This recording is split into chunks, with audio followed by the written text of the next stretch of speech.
2025 সালের এইচএসসি পরীক্ষার্থীদের মধ্যে আজকে যারা কুমিল্লা বোর্ড থেকে রসায়ন প্রথম পত্র পরীক্ষা দিয়েছো, তাদের রসায়ন প্রথম পত্র পরীক্ষার এমসিকিউ এর সমাধান আমি নিয়ে আসছি। প্রথমেই সংক্ষেপে আমার পরিচয়টা তুলে ধরি তোমাদের কাছে। সেটা হচ্ছে আমি কুমিল্লা বিশ্ববিদ্যালয় থেকে ব্যাচেলর ফার্মেসি কমপ্লিট করেছি, 5 বছরের একটা কোর্স, এবং মাস্টার্স অফ ফার্মেসিতে অধ্যয়নরত আছি। আচ্ছা, এবার আসা যাক 1 নম্বর এমসিকিউয়ে। প্রথমটায় বলা হয়েছে যে কোনটি অ্যান্টিঅক্সিডেন্ট। অ্যান্টিঅক্সিডেন্ট হচ্ছে বিউটাইলেটেড হাইড্রোক্সি অ্যানিসল। এটা একটা কৃত্রিম অ্যান্টিঅক্সিডেন্ট। আচ্ছা, 2 নম্বরটায় মানবদেহের রক্তে কোন বাফার দ্রবণ থাকে? মানবদেহের রক্তে হচ্ছে বাইকার্বনেট বাফার সিস্টেম থাকে। আর বাইকার্বনেট বাফার সিস্টেমের মধ্যে সোডিয়াম বাইকার্বনেট এবং হচ্ছে কার্বনিক অ্যাসিড থাকে। উত্তর হবে ক। আচ্ছা, মানবদেহের বাফার সিস্টেমের মধ্যে আরও 2টা বাফার সিস্টেম থাকে, সেটা হলো প্রোটিন বাফার সিস্টেম এবং ফসফেট বাফার সিস্টেম। এটা তোমরা বায়োলজিতে পাবা। আচ্ছা, এবার আসো 3 নম্বরে। অ্যালুমিনিয়াম অক্সাইডের ক্ষারকত্ব কত? অ্যালুমিনিয়াম অক্সাইডের ক্ষারকত্ব হচ্ছে 6। হ্যাঁ, আচ্ছা, এটা আমরা কীভাবে করে বুঝবো যে একটা ক্ষার একটি হাইড্রোজেন বিশিষ্ট যতগুলো অ্যাসিডকে নিরপেক্ষ করার ক্ষমতা রাখে রাসায়নিক বিক্রিয়াকালে, সেটা হচ্ছে তার ক্ষারকত্বের মান। আচ্ছা, তাহলে আমরা 3 নম্বরের এমসিকিউ এর সমাধানটা যদি আমরা নিচের দিক থেকে দেখি, দেখো এই যে এখানে আমি লিখে দিয়েছি অ্যালুমিনিয়াম অক্সাইড একাই 6টা হাইড্রোক্লোরিক অ্যাসিডকে নিউট্রাল করতে পারতেছে। এই জন্য তার ক্ষারকত্বের মান হচ্ছে 6। আরও সহজে বোঝা যাবে যে এইখানে অ্যালুমিনিয়াম অক্সাইডের ক্যাটায়নের মোট চার্জ কত? 2টা অ্যালুমিনিয়ামের মোট চার্জ হচ্ছে +6 এবং 3টা অক্সিজেনের মোট চার্জও -6। এই প্লাস বা মাইনাস চিহ্নটা বাদ দিলে যে সংখ্যাটা থাকে এটাও তার ক্ষারকত্ব হিসাবে তোমরা সংক্ষেপে বুঝতে পারো আর কি, এভাবে। আচ্ছা, এবার আসো 3 নম্বরে। নিচের কোনটি স্বপ্রভাবক? হ্যাঁ, স্বপ্রভাবক হচ্ছে এখানে ম্যাঙ্গানিজ সালফেট। হ্যাঁ, স্বপ্রভাবক কাদেরকে বলে? যারা রাসায়নিক বিক্রিয়া উৎপন্ন হয় এবং উৎপন্ন হয়ে নিজেই আবার ওই বিক্রিয়ার গতিকে বাড়িয়ে দেয়, তাদেরকে বলা হয় বিক্রিয়ার স্বপ্রভাবক। হ্যাঁ, এই ম্যাঙ্গানিজ সালফেটের মূলত ম্যাঙ্গানিজ 2+ আয়নটাই হলো একটা বিক্রিয়ার স্বপ্রভাবক। হ্যাঁ, তো যদি যৌগ আকারে থাকে তাহলে ম্যাঙ্গানিজ সালফেটই উত্তর হবে, আর যদি আয়ন আকারে থাকে তাহলে ম্যাঙ্গানিজ 2+ স্বপ্রভাবক। আচ্ছা, এবার আসো নিচের কোনটি অধিক শক্তিশালী অ্যাসিড? হ্যাঁ, একটা অ্যাসিডের শক্তিমাত্রা ডিপেন্ড করে 2টা শর্তের উপরে। তার কেন্দ্রীয় মূলের জারণ সংখ্যা যত বেশি হবে সে তত শক্তিশালী অ্যাসিড। আর যদি দেখো যে 2টা অ্যাসিডেরই কেন্দ্রীয় মূলের জারণ সংখ্যা সমান হয়ে গেছে, তখন হচ্ছে যে অ্যাসিডের কেন্দ্রীয় মূলের পারমাণবিক আকার ছোট প্লাস ইলেকট্রন ঘনত্ব বেশি সে শক্তিশালী হবে। তাহলে 5 নম্বরটা সমাধান আমরা একটু এখান থেকে দেখে নেই। দেখো এখানে ফসফরিক অ্যাসিড প্রথমে যেটা ছিল তার কেন্দ্রীয় মূলের জারণ সংখ্যা 5, আর হচ্ছে নাইট্রিক অ্যাসিড যেটা ছিল HNO3 তার কেন্দ্রীয় মূলের জারণ সংখ্যা +5। হ্যাঁ, আর বাকিগুলোর কেন্দ্রীয় মূলের জারণ সংখ্যা কম, 3 আর 4, ওগুলো আমরা আগেই বাদ দিব। আচ্ছা, এখন দুইজনের যেহেতু কেন্দ্রীয় মূলের জারণ সংখ্যা সমান, সেক্ষেত্রে আমাদের দেখতে হবে নাইট্রিক অ্যাসিডের মাঝখানে যে নাইট্রোজেন রয়েছে, এই নাইট্রোজেন ফসফরিক অ্যাসিডের ফসফরাসের তুলনায় এর ইলেকট্রন ঘনত্ব বেশি এবং এর আকার ছোট, এই কারণে হচ্ছে নাইট্রিক অ্যাসিড শক্তিশালী অ্যাসিড হবে এখানে। আচ্ছা, 5 নম্বরের ব্যাখ্যা আমাদের হয়ে গেল। এবার আমরা 6 নম্বরে চলে আসি। মস্তিষ্কে টিউমার শনাক্তকরণে কোনটি ব্যবহার করা হয়? এটার উত্তর হবে হচ্ছে এমআরআই, ম্যাগনেটিক রেজোন্যান্স ইমেজিং। হ্যাঁ, এইটার মাধ্যমে হচ্ছে মস্তিষ্কের টিউমার শনাক্তকরণ করা যায়। আচ্ছা, এবার 7 নম্বরে আসো। 7 নম্বরের ক্ষেত্রে আমাদের ওই যে এখানের এল, এক্স, ওয়াই, এম, জেড এগুলোকে ভালো করে চিনতে হবে। হ্যাঁ, এল কি? এল হচ্ছে বেরিলিয়াম, এক্স হচ্ছে এখানে নাইট্রোজেন, আর ওয়াই হচ্ছে অক্সিজেন। হ্যাঁ, জেড হচ্ছে ক্লোরিন, আর এম যেটাকে দেখতে পাচ্ছ এলের নিচে সেটা হচ্ছে ম্যাগনেসিয়াম। তাহলে কোন যৌগটি পাওয়া যাবে না? XZ5 হবে। হ্যাঁ, XZ5 দ্বারা বোঝায় হচ্ছে নাইট্রোজেন পেন্টাক্লোরাইড, অর্থাৎ নাইট্রোজেন কখনোই 5টা ক্লোরিনের সাথে বিক্রিয়া করতে সমর্থ হয় না। নাইট্রোজেনের দ্বিতীয় শক্তি স্তরে 3টা সিঙ্গেল ইলেকট্রন রয়েছে, সেই 3টা সিঙ্গেল ইলেকট্রন শেয়ার দিয়ে NCl3 পর্যন্ত গঠন করতে পারে। হ্যাঁ, অর্থাৎ XZ5 অর্থাৎ নাইট্রোজেন পেন্টাক্লোরাইড গঠন করা সম্ভব নয়। ঠিক আছে, নাইট্রোজেনের দ্বিতীয় শক্তি স্তরে তো কোনো ডি অরবিটাল নেই যে সে তার 5টা ইলেকট্রনকে সিঙ্গেল করে 5টা ক্লোরিনকে সে ইলেকট্রন শেয়ার দিতে পারবে, এটা সম্ভব না তার দ্বারা।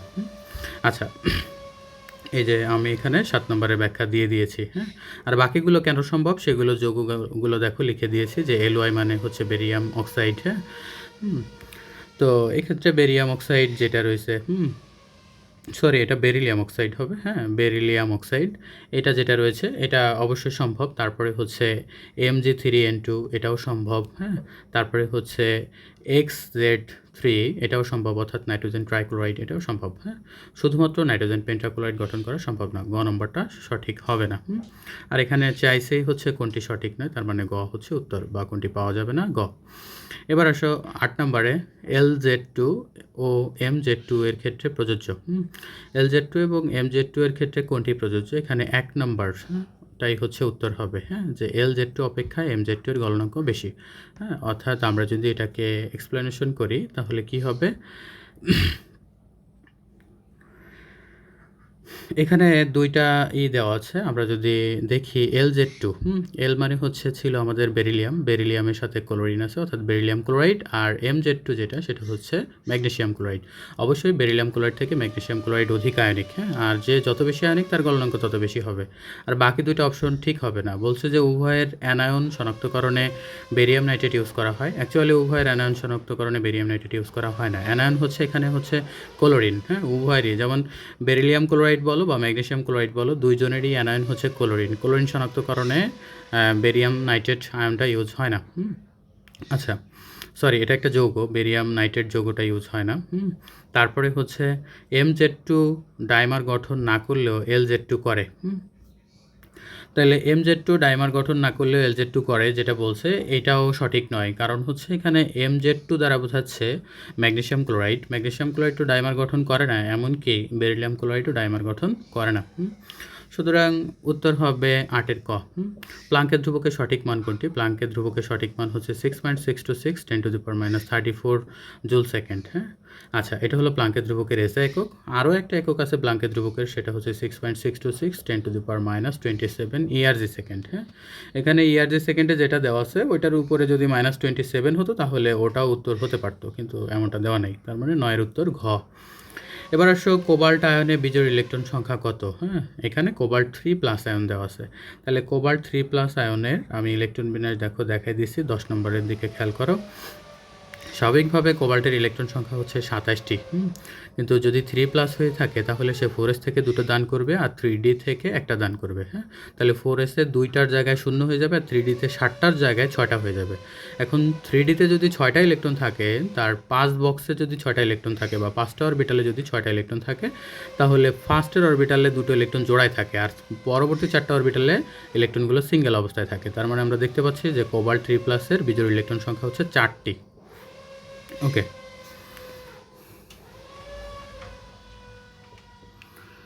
এবার আসো 11 নম্বর কোশ্চেনে আমরা একটু চলে যাই।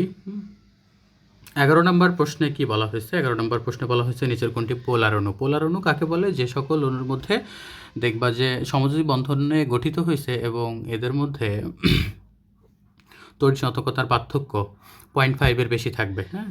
সেই ক্ষেত্রে হচ্ছে ধনাত্মক ডাইপোল এবং ঋণাত্মক ডাইপোল সৃষ্টি হয়, তখন অণুটাকে আমরা পোলার অণু বলি। এখানে হাইড্রোক্লোরিক অ্যাসিড নিঃসন্দেহে পোলার অণু, হ্যাঁ, কারণ হাইড্রোক্লোরিক অ্যাসিডের হাইড্রোজেনের তড়িৎ স্নাতকতা 2.1 এবং ক্লোরিনের তড়িৎ স্নাতকতা 3.0, হ্যাঁ।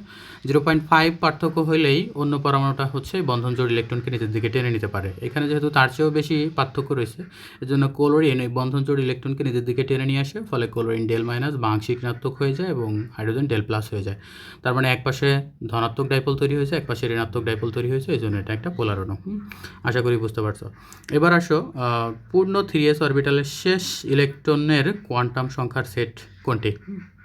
আচ্ছা, শেষ ইলেকট্রনের কোয়ান্টাম সংখ্যা আমাদের বুঝতে হবে। আবার এখানে বলছে পূর্ণ 3s, অর্থাৎ 3s সম্পূর্ণভাবে পূর্ণ থাকবে। 3s-এ কয়টা ইলেকট্রন থাকতে পারে? দুটো ইলেকট্রন থাকতে পারে, হ্যাঁ।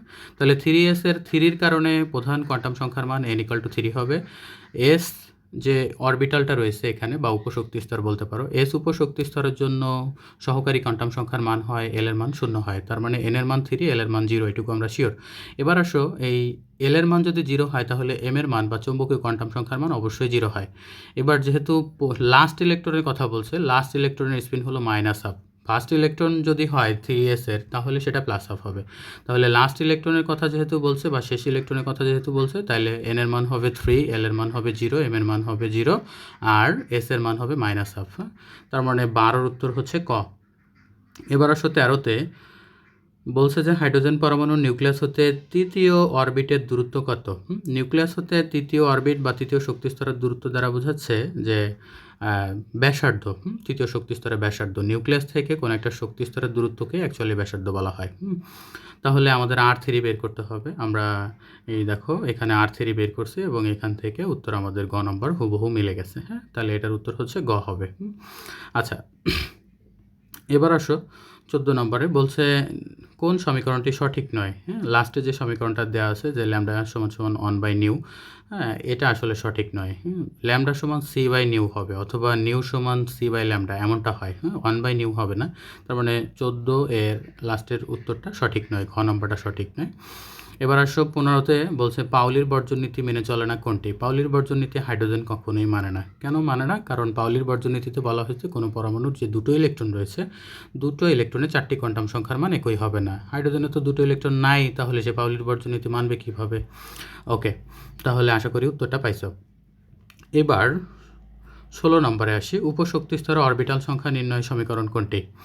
16 এর উত্তর হবে ক নাম্বার। উপশক্তি স্তরে অরবিটাল নির্ণয়ের সূত্র হচ্ছে 12+1। আর যদি বলা হয় উপশক্তি স্তরে ইলেকট্রন নির্ণয়ের সূত্র কোনটি, তখন হচ্ছে 2 × 12+1 হবে। হ্যাঁ, গ নম্বরের ব্যাখ্যা আমি বলে দিচ্ছি। 2n² হচ্ছে প্রধান শক্তি স্তরে মোট ইলেকট্রন সংখ্যা, আর n² হচ্ছে প্রধান শক্তি স্তরে মোট অরবিটাল সংখ্যা। তাহলে 16 এর উত্তর হচ্ছে ক হবে। এবার আসো 17। কোন মৌলের ক্ষেত্রে দ্বিতীয় আয়নীকরণ শক্তি সর্বোচ্চ? দ্বিতীয় আয়নীকরণ শক্তি সর্বোচ্চ হচ্ছে সোডিয়ামের ক্ষেত্রে। হ্যাঁ, কারণ সোডিয়ামের ফার্স্ট ইলেকট্রন যদি তুমি বের করো, তাহলে দ্বিতীয় শক্তি স্তরে তার 8টা ইলেকট্রন থাকবে। ওখান থেকে ইলেকট্রন বের করতে গেলে অধিক শক্তি লাগবে, সে দ্বিতীয় ইলেকট্রন দিতে চাইবে না, এই জন্য তার দ্বিতীয় আয়নীকরণ শক্তির মান বেশি। এখন প্রশ্ন আসতে পারে, পটাশিয়ামও তো একই গ্রুপেরই, পটাশিয়ামের থেকেও তো প্রথম ইলেকট্রনটা বের করার পরে দ্বিতীয় ইলেকট্রন বের করতে গেলে অনেক শক্তি লাগে। সেক্ষেত্রে মনে রাখতে হবে পটাশিয়ামের যে ইলেকট্রনটা আমি বের করতে চাইবো দ্বিতীয় ক্ষেত্রে, সেটা হচ্ছে তৃতীয় শক্তি স্তরে থাকবে, কিন্তু সোডিয়ামেরটা হচ্ছে দ্বিতীয় শক্তি স্তরে থাকবে। ফলে সোডিয়ামেরটা বের করা আরও টাফ হয়ে যাবে, কারণ সে নিউক্লিয়াসের খুব কাছে থাকবে, আকর্ষণ করে ধরে রাখা হবে শক্তিশালী আকর্ষণ বল দ্বারা। এই জন্য সোডিয়ামের ইলেকট্রন বের করাটা বেশি টাফ হবে, তাই সোডিয়ামের দ্বিতীয় আয়নীকরণ শক্তির মান সর্বোচ্চ। এবার আসলে বলা হয়েছে কোনটি অবস্থান্তর মৌল। আচ্ছা, ডি ব্লক মৌল হওয়া সত্ত্বেও 4টা মৌল কখনোই অবস্থান্তর মৌল হতে পারে না, কারণ তার অবস্থান্তর মৌলের যে 2টা শর্ত রয়েছে, 2 নং শর্তটা তারা মানে না। তাদের স্থিতিশীল আয়নের ডি অরবিটাল হয় 0 অথবা পূর্ণ থাকে। এরকম কয়টা মৌল আছে? স্ক্যান্ডিনিয়াম রয়েছে, জিঙ্ক রয়েছে, ক্যাডমিয়াম রয়েছে এবং মার্কারি রয়েছে। হ্যাঁ, এই মৌলগুলা ডি ব্লক মৌল হওয়া সত্ত্বেও অবস্থান্তর মৌল নয়। তাহলে এখানে কোনটা অবস্থান্তর মৌল? ভ্যানাডিয়াম। আচ্ছা, 18-র ব্যাখ্যা আমি যে এখানে দেখো লিখে দিয়েছি।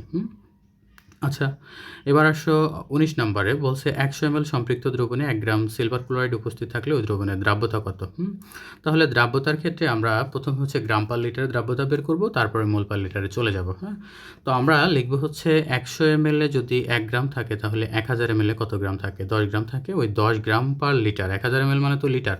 হ্যাঁ, তাহলে 10 গ্রাম পার লিটারকে আমরা আণবিক ভর দ্বারা ভাগ করে মোল পার লিটারে চলে যাব, তাহলে আমরা দ্রাব্যতা পেয়ে যাব। আচ্ছা, 19 নম্বরের সমাধান দেখো এখানে করে দিয়েছি, এবং এটার উত্তর হুবহুভাবে গয়ের উত্তরের সাথে মিলে গেছে। তারপরে আসো 20 নম্বরে। 20 নম্বরে বলা হয়েছে যে 25 ডিগ্রি সেলসিয়াস তাপমাত্রায় X2Y এর সম্পৃক্ত দ্রবণে X এর মোলার ঘনমাত্রা এত হলে দ্রাব্যতা গুণফল কত? তাহলে 20 নম্বরের সমাধানের দিকে একটু খেয়াল করো। X2Y এর ক্ষেত্রে X2Y ভাঙলে 2টা X প্লাস আয়ন তৈরি হয়, তাহলে 2টা X প্লাস আয়নের ঘনমাত্রা যা হবে, X2Y এর ঘনমাত্রা হচ্ছে তার অর্ধেক হবে, কারণ একটা X2Y ভাঙলে 2টো X প্লাস হয়, হ্যাঁ ডাবল হয়, তাহলে এর ঘনমাত্রা যা হবে মূল যোগের ঘনমাত্রা তার অর্ধেক হবে। হ্যাঁ, আচ্ছা, তাহলে মূল যোগের ঘনমাত্রাকে আমরা দ্রাব্যতা হিসাবে এখানে কাউন্ট করব। তারপরে হচ্ছে X2Y এর KSP যে রাশি, সেটা হলো 4s³ হবে। সেখানে হচ্ছে মূল যোগের যে ঘনমাত্রা, সেটাকে দ্রাব্যতার মান s এর জায়গায় বসাই দিলে আমরা পেয়ে যাব দ্রাব্যতা গুণফলের মান 8.388 × 10⁻12। আচ্ছা, তাহলে আমাদের 20 নম্বর MCQ সলভ হয়ে গেল। এবার আসছো যে XF4। হ্যাঁ, আচ্ছা, জেনন টেট্রাফ্লোরাইড, এটা এখানে হচ্ছে বন্ধন কোণ 90 ডিগ্রি থাকে। হ্যাঁ, অবশ্যই এটা হচ্ছে সমতুলীয় বর্গাকার আকৃতির। হ্যাঁ, আচ্ছা, এখানে 4টা বন্ধন থাকে। এখন সমতলে যদি একটা বর্গক্ষেত্র থাকে, তার 4টা বন্ধনের প্রত্যেকটা এসে একটা বন্ধনের সাথে আর একটা বন্ধনের মধ্যবর্তী কোণ 90 ডিগ্রি হয়। বলছে মুক্তজোড় ইলেকট্রনের সংখ্যা 14টি। অবশ্যই মুক্তজোড় ইলেকট্রনের সংখ্যা 14টি, কারণ যে ফ্লোরিনগুলো অংশ নেয় তাদের প্রত্যেকটা ফ্লোরিনের মুক্তজোড় ইলেকট্রন থাকে হচ্ছে 3টা, কারণ ফ্লোরিনের বহিস্থ শক্তি স্তরে 7টা ইলেকট্রন থাকে, যার একটা তো সে বন্ধনে অংশ নিয়েই ফেলছে, ওটা আর মুক্তজোড় নয়, ওটা বন্ধন জোড় হয়ে গেছে। তাহলে বহিস্থ শক্তি স্তরে তার মুক্ত ইলেকট্রন থাকলো কয়টা? 6টা করে। তাহলে 4টা ফ্লোরিনের যদি আমরা মুক্তজোড় ইলেকট্রন খুঁজি, একটা ফ্লোরিনের মুক্তজোড় যেহেতু 3টে মুক্তজোড় মানেই 6টা ইলেকট্রন, তাহলে একটা ফ্লোরিনের 3টা মুক্তজোড় ইলেকট্রন থাকলে 4টা ফ্লোরিনের হচ্ছে 12টা মুক্তজোড় ইলেকট্রন রয়েছে, এবং জেননের এক্ষেত্রে হচ্ছে মোট 4টা ইলেকট্রন, মানে হচ্ছে 2টি মুক্তজোড় থাকে। তাহলে 12টা মুক্তজোড় আর 2টো মুক্তজোড় মিলে 14টা হবে। একটু বইয়ে তোমরা যদি এটা দেখো, হ্যাঁ, 3য় অধ্যায়ে পাবা পর্যাবৃত্ত ধর্ম রাসায়নিক বন্ধনে, তাহলে তোমরা এটা বুঝতে পারবে। তারপরে হচ্ছে এটাতে কোন ধরনের সংকরায়ন রয়েছে, sp3d2, কথাটা ঠিক আছে।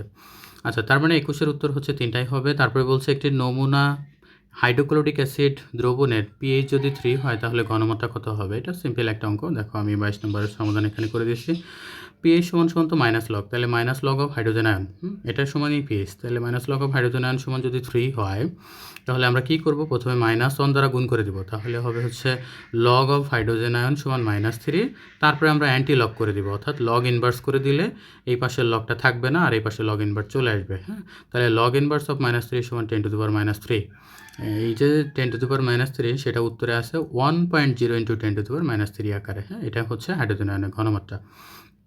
এবার আসো 23 নম্বরে বলছে 5 মিনিটে 0.1 মোল H2O2 হাইড্রোজেন পার অক্সাইড দ্রবণ বিয়োজিত হয়ে ঘনমাত্রা যদি 0.08 মোল পার লিটার হয় তাহলে বিক্রিয়াটির হার কত। এখানে দেখো বিক্রিয়ার হার আমি বের করে দিয়েছি। এই যে ঘনমাত্রা যে পরিবর্তন 5 মিনিটে যেহেতু পরিবর্তিত হয়েছে, এই পরিবর্তিত ঘনমাত্রাটাকে আমরা হচ্ছে কী করছি, সময় দ্বারা ভাগ করে দিচ্ছি, আমরা এখান থেকে বিক্রিয়ার হার পেয়ে গেছি। এবার আসো 24 নম্বরে হচ্ছে বলছে একটা বিক্রিয়া দিয়ে দিয়েছে A2B4, তারপরে হচ্ছে 2AB2।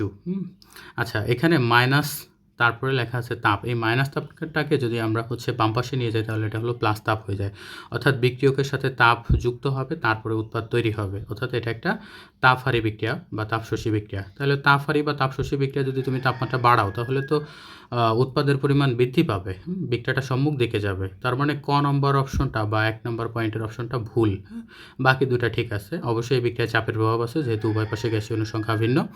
আর কেপিকেসি সমান হবে না, কেপিকেসি তখনই একটা বিক্রিয়া সমান হয় যখন ডেল এন এর মান সমান হয়, অর্থাৎ উভয় পাশে গ্যাসীয় অনুসংখ্যা সমান হয়। এইটার ক্ষেত্রে কেপিকেসি সমান হওয়ার কোনো সুযোগ নেই। আচ্ছা, তার মানে 2 আর 3 এখানে ঠিক আছে। 25 নম্বরে আসো 4.25 মোল হাইড্রোজেন এর সাথে 4.75 মোল আয়োডিনকে বিক্রিয়া করে উত্তপ্ত করে সাম্য অবস্থায় মিশ্রণে হাইড্রোজেন আয়োডিন এবং হাইড্রোজেন আয়োডাইড পাওয়া যায়। আচ্ছা, তো সাম্য অবস্থায় তো অ্যাকচুয়ালি সবটাই থাকবে, বিক্রিয়কও থাকবে, উৎপাদও থাকবে। তো আমরা এটার হচ্ছে কেসি এর রাশি যদি প্রতিপাদন করি, দেখো নিচে আমি কেসি এর রাশি প্রতিপাদন করে দিয়েছি, উপরে হচ্ছে হাইড্রোজেন আয়োডাইড হবে, যেহেতু সে 2 অণু হয় ওটা তার পাওয়ার হয়ে যাবে, আর হাইড্রোজেন আর আয়োডিনের ঘনমাত্রা নিচে থাকবে যেহেতু তারা বিক্রিয়ক। তো প্রত্যেকের ঘনমাত্রা তো দেওয়া আছে সাম্য অবস্থায়, আমরা যদি সেটাকে ব্যবহার করি তাহলে আমরা মান পেয়ে যাই 39.3। আচ্ছা, এত মোল পার লিটার। এখানে ডেল এন এর মান হচ্ছে 1, যদিও এখানে কোনো একক টেকক দেওয়া ছিল না। আচ্ছা, এই হচ্ছে তোমাদের 25টা এমসিকিউ এর সমাধান। আশা করি বুঝতে পারছো। সবাইকে ধন্যবাদ ক্লাসটি ধৈর্য সহকারে শোনার জন্য।